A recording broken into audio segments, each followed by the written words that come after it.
دا د هر چا څه چې د افغانستان کې د 99% یا تر 100% خلک به تا ته وایي چې جګړه د حل لاره نه ده. یوازینۍ لاره چې ده هغه سوله ده او د افغانستان ټوله خلک سوله غواړي، ځکه چې زموږ هغه کسان چې د دواړو طرفو څخه د مابین څخه ځي هغه بالاخره افغانان دي او د دې خاورې خلک دي.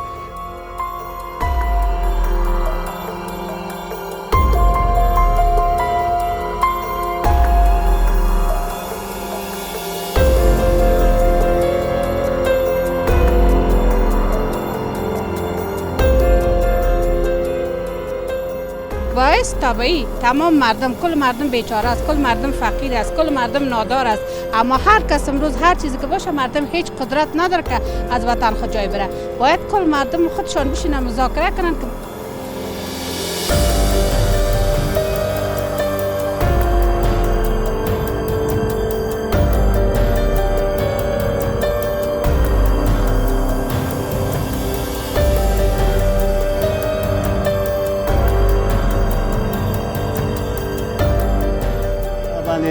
د دې کلي په شا باندې وروره مې طالبانو سلا نصب کړې وه، د هغو ګولۍ به م راته لګېده او دې غاړې د ملتب ورته وایي د دې نه 1 بجه د شپې په 2 بجې جنګ ونښته او د 9 بجو پورې دوام یې ولاړه او ګولۍ به راتلې هلته د کلي غاړې ته زه ډېره وم، کورودانې مې ملته شهیده شوه. جنګونه دا روغه میاشت کېږي چې پورته جنګونه دي